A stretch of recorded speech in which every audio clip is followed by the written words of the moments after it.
It's Amy, your Gray Girlfriend, and welcome to the Gray Girlfriend's Guide to Life podcast. First, let me say that I'm so happy and grateful that you're here with me. Out of the more than 3 million podcasts available, you chose this one, so thank you. This podcast was created for high-achieving women, real women who face and conquer real challenges, real women who are ready to take their lives to the next level. Between us all, we've been through it all, and I'm here to tell you, you can thrive despite it.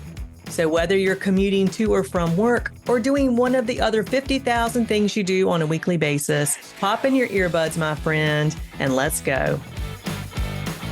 Today's episode is entitled Growing Where You're Rooted. We've all heard the saying, nothing grows in the comfort zone. Admittedly, it's catchy and it's everywhere, but is it really true? In my opinion, it's a little misleading. If you're constantly forcing yourself out of your comfort zone, white-knuckling your way toward growth, you may end up feeling more unsafe and disconnected than inspired. True transformation doesn't come from rejecting your comfort. It often blooms from embracing it more deeply. So let's imagine what comfort really means. Your comfort zone isn't a cage. It's your foundation. It's the space where safety and self-connection and inner wisdom live.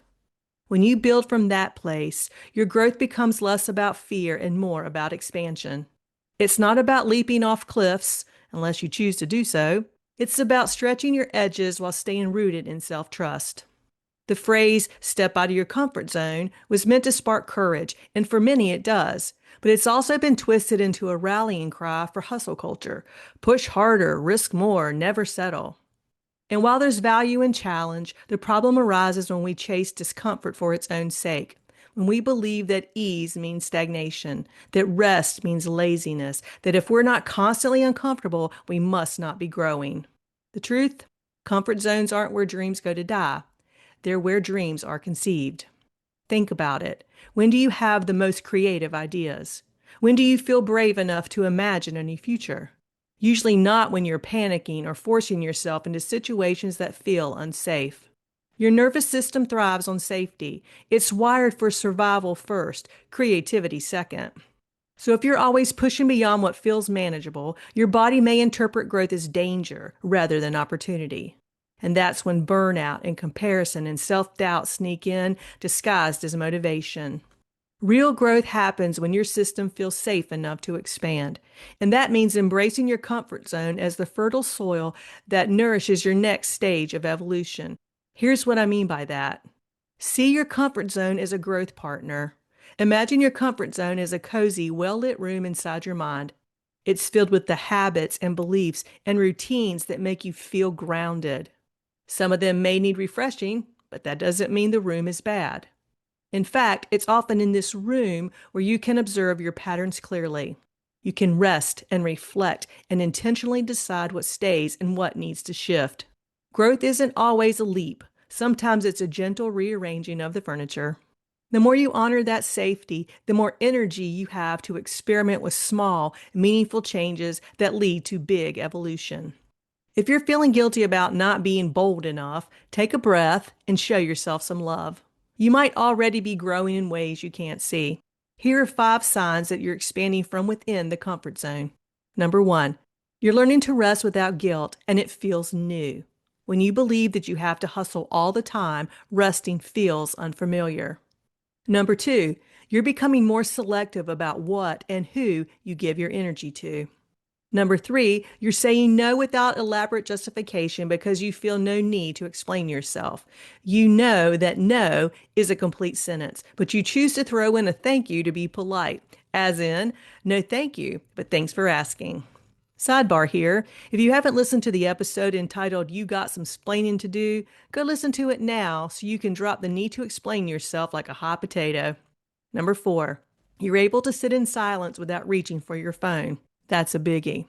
Number 5, you feel fewer spikes of anxiety when you're trying something slightly unfamiliar. These are all forms of growth. Calm expansion counts too, so recognize it and celebrate it. Here are some practical steps to grow within your comfort zone.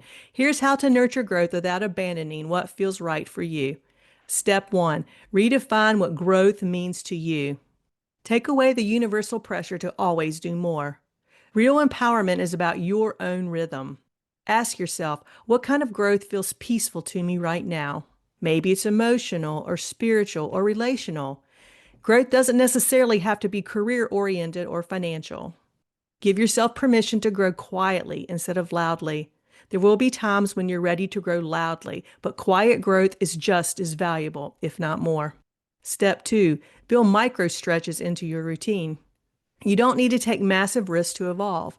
Growth through micro stretching builds self trust. Here are some examples of micro stretching. Maybe you share your opinion in a meeting where you normally stay quiet, or sign up for a class that sounds fun, not intimidating, or try a new walking route instead of your usual one. Each small stretch signals to your brain, I can handle change without triggering alarm bells. Step 3, nourish your nervous system. Your nervous system governs how safe or threatened you feel. Growth feels good when your nervous system is regulated. Here are 3 simple ways to regulate your nervous system. Number 1, practice breath work or slow movement before big decisions. Last week, I gave you a simple and easy breathing exercise to calm your nervous system, remember? 2 short breaths in through your nose and 1 long breath out through your mouth.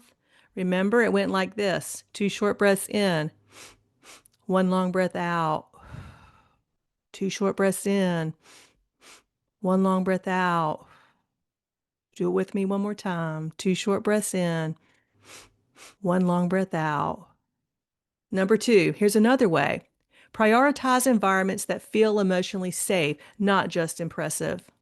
Think about the places you frequent: the restaurants, the shops, the movie theaters, the concert halls, the homes of your friends and your neighbors and colleagues. Maybe all are impressive visually, but maybe there's some emotional ick in the air of some that you can't quite put your finger on. If so, avoid those. Number 3, schedule unproductive time daily. Put it on your calendar. What we put on our calendars, we're more likely to do. Read a chapter in a book that has nothing to do with your career, or listen to music that makes your heart expand. One of my personal favorites is the Italian composer Ludovico Einaudi. I listen to his music almost every day of my life. Sidebar, I had the opportunity to see Ludovico in person recently in Nashville, Tennessee at the Ryman Auditorium. My hand was on my heart for most of his sold-out performance, and I think it's safe to say that the majority of people in attendance felt the same way, given the palpable energy of the room. And shout out, by the way, to Josh and Robin and Stephen, a young soldier and his parents whose hearts were as full as mine. I gave you 3 examples and I digressed a bit, admittedly, but here's the point. When your body is calm, you'll naturally crave expansion, not forced leaps. Step 4, fall in love with consistency. True change is built on repetition, not randomness. If your comfort zone includes routines that calm and support you, keep them. Those routines form the container that holds your evolution. Instead of chasing constant novelty, deepen into what's already working. It's not boring, it's called mastery. Step 5, honor the in-between phases. There's magic in plateaus. Plateaus are not stagnation, they're integration. Your comfort zone might actually be the sacred pause before your next big breakthrough, the pause before your next quantum leap. So instead of rushing it, ask yourself, what is this phase teaching me? What can I learn? Often the lessons we need most come in moments of stillness, not motion. And step 6, practice comfort consciousness. Become aware of what kind of comfort truly nourishes you versus what keeps you stuck. Comfort that expands feels peaceful and inspired and self-affirming. Comfort that restricts feels numbing or avoidant. The trick isn't to abandon comfort, but to shift toward comfort that supports your higher self. There's wisdom in cocooning. Growth is often cyclical, not linear. Think of a caterpillar. It doesn't leap into transformation, it cocoons. Inside that soft, safe enclosure, it dissolves what no longer serves it. That's intimate work, and it happens in comfort. Your comfort zone is your cocoon. It allows you to rest after periods of effort, to embody your new identity before revealing it to the world. If you rush that stage, you interfere with your own metamorphosis.